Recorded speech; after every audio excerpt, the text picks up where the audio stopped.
So Tulsi Gabbard went on The View, and they pressed her on foreign policy in so many uncomfortable ways. They treat her here like she came out for cannibalism when she says, honestly, pretty obvious things to normal Americans. She's like, we probably shouldn't be randomly toppling the Venezuelan government or the Syrian government. That's none of our business, and it's a bad idea. But they act like she's insane. And this is so wild to watch because watching her campaign, whenever she speaks in front of crowds of regular people, they're all cheering and they're happy because she's talking about ending war and using that money to invest here at home to help Americans. But when she's in corporate media circles, it's the exact opposite. And it's like she's in an episode of The Twilight Zone every time she does one of these establishment shows. So this is really wild to watch. But she puts on a masterclass in responding and focusing on the policy and staying calm. You know, you gotta commend her for staying calm here, because I can guarantee you something. If I was in her shoes, I would not have been able to remain that calm. Because honestly, a lot of the questions and the framing of the questions, it's insultingly stupid. And they're also really arrogant, too. Like, you'll see with Meghan McCain here, like, the way they're framed and her hubris and asking these questions. Like, Meghan, you don't know dick about these issues, okay? You don't. You have no idea what you're talking about. So can you have a little humility? But of course not. Anyway, I digress. Let's watch Tulsi. This is a long clip, but it's worth it. We'll watch it, and then we'll break it down. How did your experience fighting in Iraq shape your outlook of the United States' role in foreign policy? Because in my research, I found that you have a strict non-interventionist approach, and you are against the United States entering countries and being there for this sort of regime change. No, as a soldier, I deployed with our brigade combat team from Hawaii. I volunteered to deploy with them to Iraq in 2005, which was the height of the conflict there. I served in a medical unit where every single day I was confronted with, in a heart-wrenching way, the high human cost of war. Very first thing I did every single morning was go down a list of names of every single American casualty, every single service member who'd been injured the day before. And I had to see if any of our brigade soldiers were on that list, make sure they got the care that they needed, or to evacuate them as quickly as possible. But as I went through this list every single day, I was struck with the names and the faces of my brothers and sisters who were paying the price for this war. I was struck with their families, their loved ones at home, who were so stressed and so anxious for the well-being of their loved ones. It is those experiences of understanding and knowing firsthand the cost of war, both on our service members, on our veterans, as well as the cost on the people in the countries where we intervene, as well as the trillions of dollars, our taxpayer dollars that are spent on waging these wars, dollars that are sorely needed to address the very real urgent needs of our families, our communities, our neighbors right here at home. So should we not get involved when we see atrocities abroad? We have to understand, looking at Iraq, Libya, and Syria, for example, that there are brutal dictators in the world. And unfortunately, there are people who are suffering as a result of that. But in so many examples throughout history, when the United States takes action and intervenes and launches these regime change wars to topple these dictators, the suffering of the people in these countries increases. Their lives are made worse off than they were before. There is far more death and destruction. Libya is a perfect example. Muammar Gaddafi was toppled. Now, today, we have more terrorist groups in Libya than ever before. We have Libyan people, women and children, being sold in open markets as slaves. So while these wars we didn't have before when he was there? Which didn't exist before. No? And so let's just finish this one point, because we feel for the suffering of people in these countries, and we want to be able to help them. And so many of these wars are begun and waged from a place of humanitarianism. Yeah. But the reality is, and it's a harsh reality, that there is more suffering and more loss of life and more destruction as a result of these wars, which does not serve the people in these countries, nor does it serve our interests and our security. Congresswoman, first, thank you for your service, which is something I say to everyone who has served that comes on the show, and I think it's important. That being said, my understanding is you know how I feel about your stance on foreign policy, and when I hear the name Tulsi Gabbard, I think of an Assad apologist. I think of someone who comes back to the United States and is spouting propaganda from Syria. You have said that the Syrian President Assad is not the enemy of the United States, yet he's used chemical weapons against his own people 300 times. That was a red line with President Obama. That is not our enemy. 13 million Syrians have been displaced. So when you say regime change is hurtful for the country, but gassing children isn't more hurtful, it's hard for me to understand where you come from a humanitarian standpoint if you were to become president. Well, you're putting words in my mouth that I've never said. You did not say that Syrian President Assad is not the enemy of the United States. Say it now. Clarify.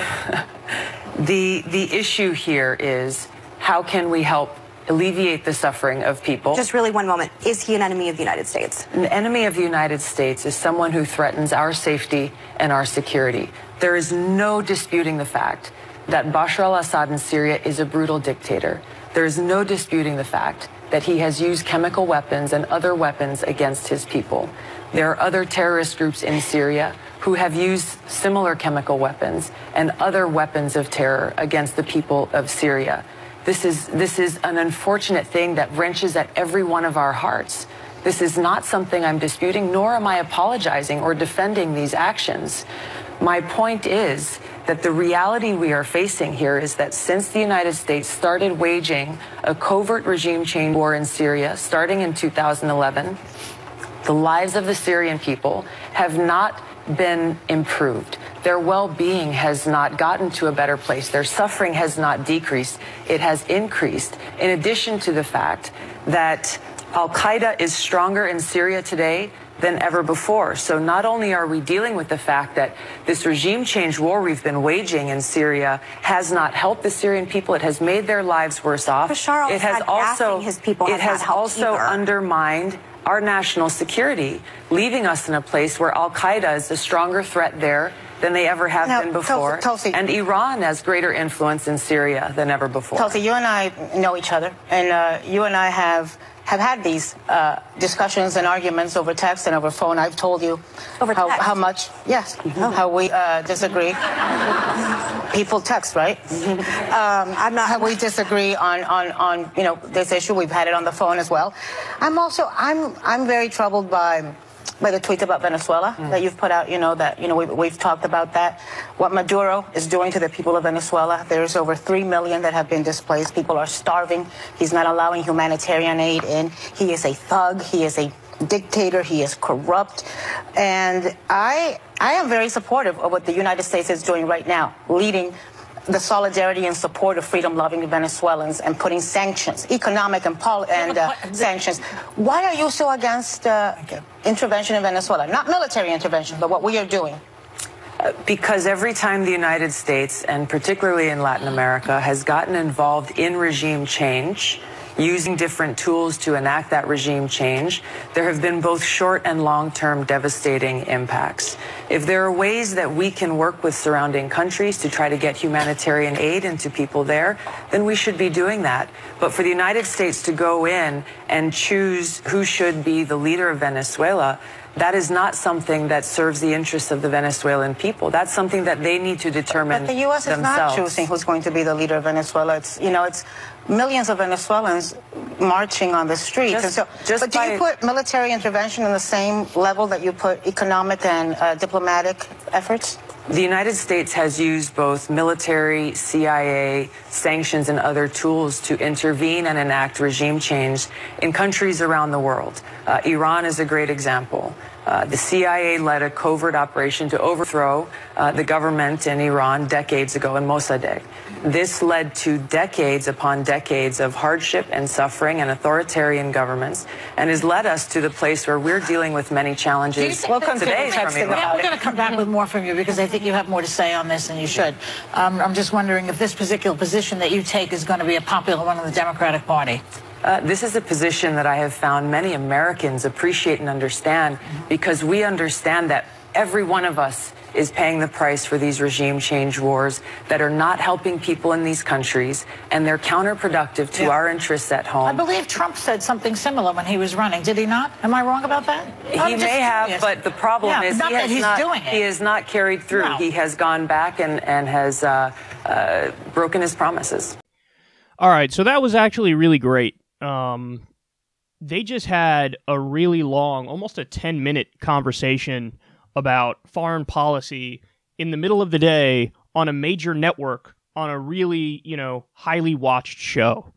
But you could see there the framing of the questions, the default assumptions of most of the hosts is that, hey, the U.S. is a force for good. We are the world police. We're always looking for to do the right thing from a humanitarian perspective, from an altruistic perspective. And therefore, to question that and to say, hey, maybe we shouldn't get involved, it's almost like offensive to them.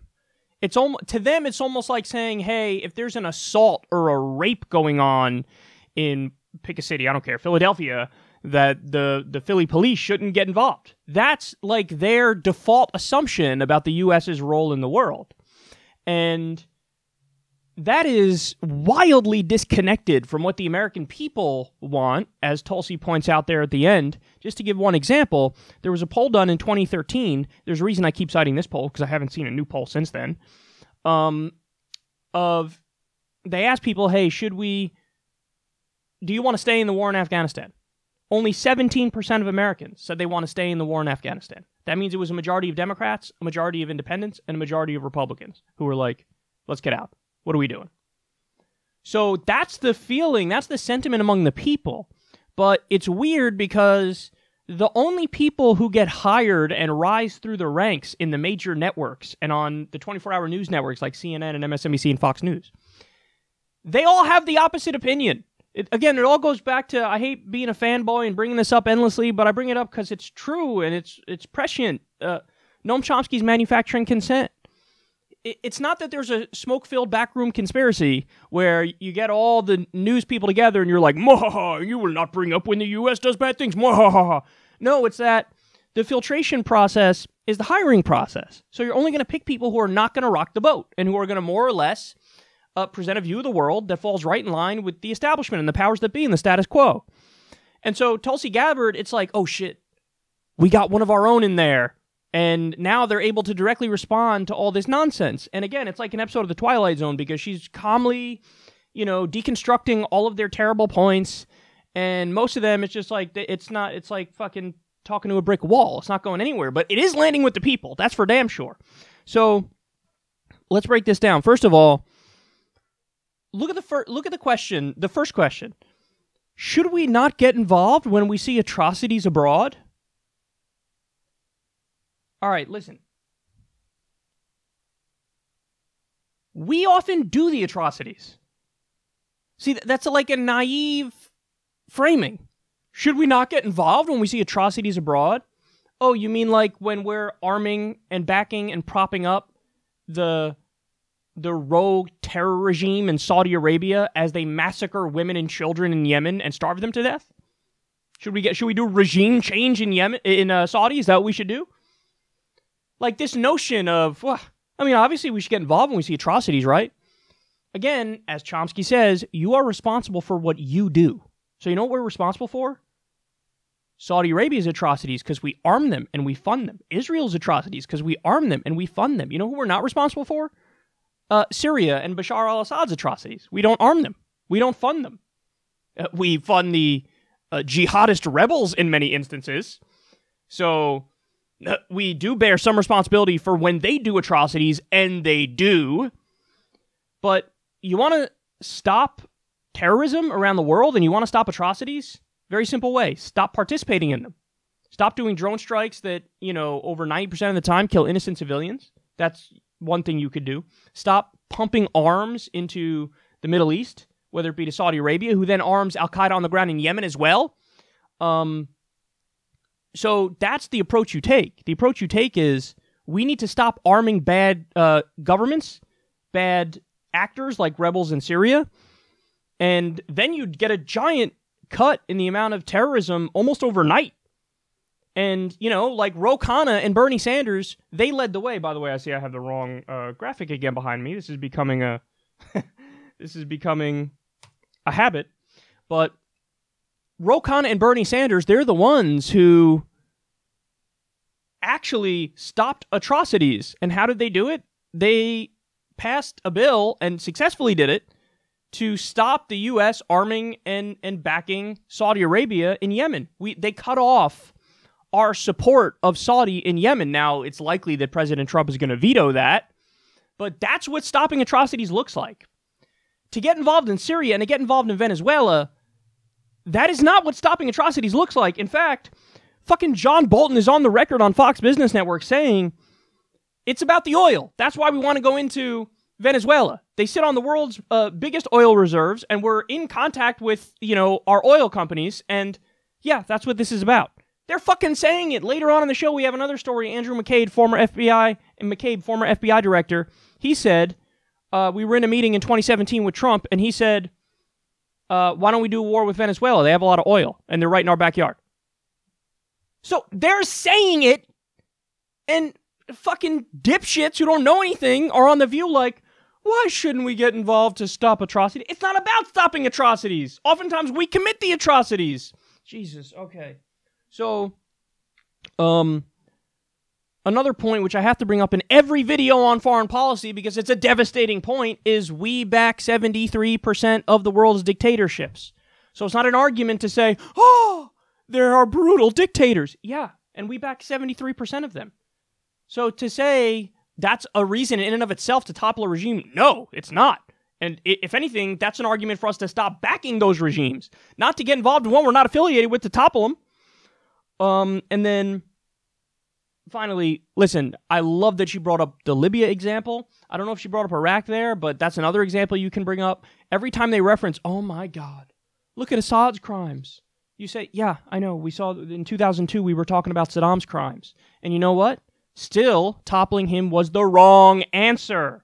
There was a power vacuum. It's filled by worse actors. There's more death and devastation and destruction for people living in the area. Maybe it's time, and this is the other part of the argument, to let other countries do what they're going to do, and we, I don't know, rebuild Flint, Michigan, because we still have poisoned water there that's poisoning kids? Like this notion of, oh, we must do good around the world. Our infrastructure gets a grade of D+.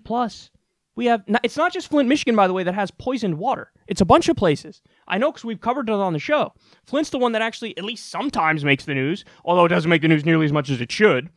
But there's hundreds of places, maybe thousands of places around the country that have shitty poisoned water. So if you're so concerned about, oh, we must help people, help your own fucking country first.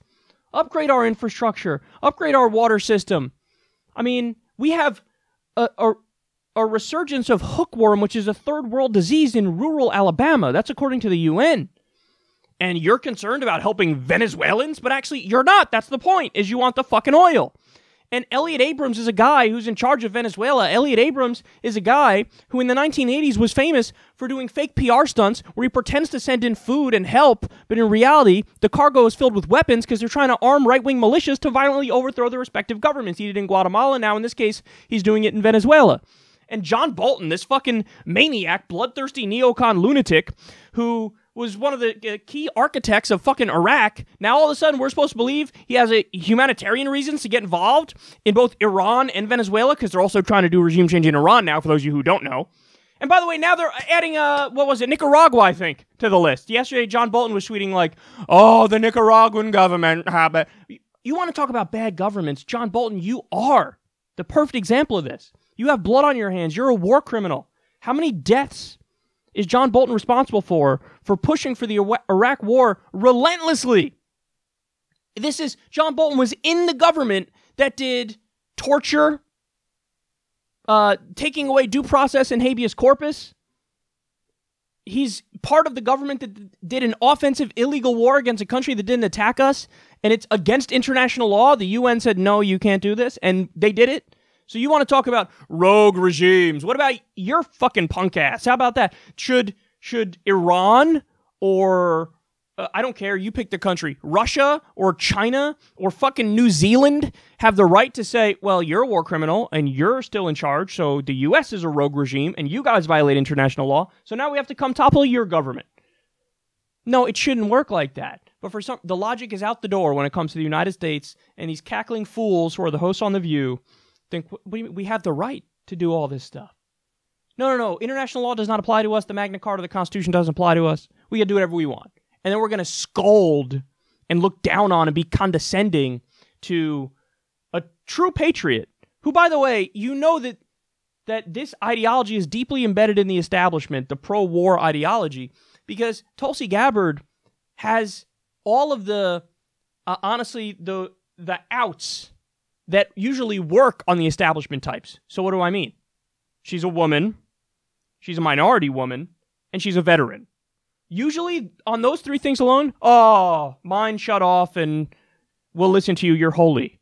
But since she's arguing for an anti-war position, all of a sudden, all those normal outs where people can say, oh my God, you're racist, you're sexist for going after, how can you not support the troops? Why would you be so harsh on somebody who served the country? All those normal outs are now gone. And they're like, no, we're going to smear you and we're going to frame these questions in a ridiculous way. So credit to Tulsi Gabbard. I don't know how she's keeping her cool in these interviews. Because you heard the way that they're, like, Meghan McCain. I think of Assad apologist when I think of you. Really? I think of person who doesn't want to wage offensive, illegal wars and wants to rebuild our own country. That's what I think of when I think of Tulsi Gabbard. You think of Assad apologist. It's so, the crazy thing is Meghan McCain, it's like copy and paste from all of her dad's shitty opinions. Like, I want to bomb everywhere. She's like, yeah, right on. You're my dad. I agree. Like, can you not be a ridiculous human being? But that's what you are, Megan. That's what you are. You're a ridiculous human being. The only reason you're even sitting on that fucking panel is because of who your dad was.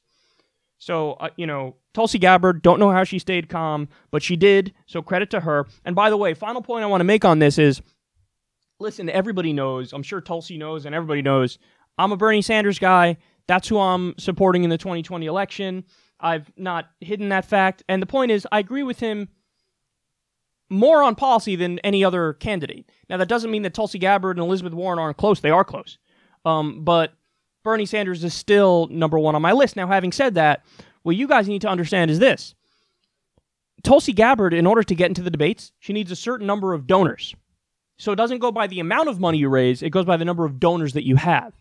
So what I'm going to do is I will be donating to Bernie. I'm doing a recurring donation, monthly donation. But for Tulsi and Andrew Yang and maybe even Elizabeth Warren, although I don't know about Elizabeth Warren because I think she's going to be on that debate stage anyway. I think she's going to get enough individual donors to get on that debate stage anyway.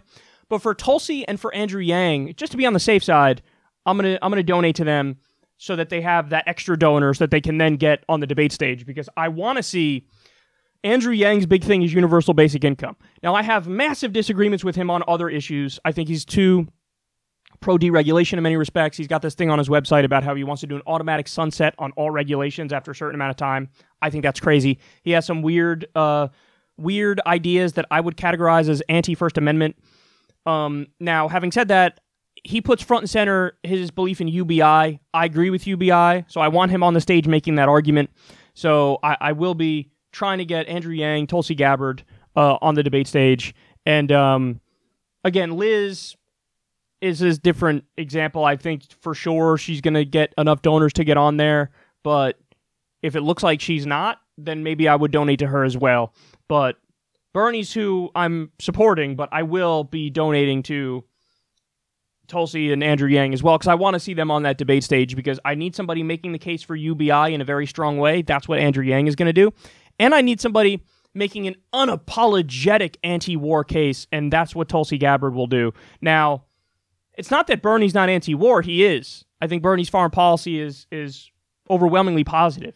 But he does not put it front and center, whereas Tulsi does. So I want that voice on the debate stage. I also would like to see an alliance formed between Tulsi Gabbard, Bernie Sanders, and Elizabeth Warren, and maybe even Andrew Yang if he does get on the debate stage, because I don't want to see the candidates who I would consider on the populist left side of the spectrum here. I don't want to see them go for each other's jugulars. That's such a weird sentence. And the word jugular, what the fuck is up with that?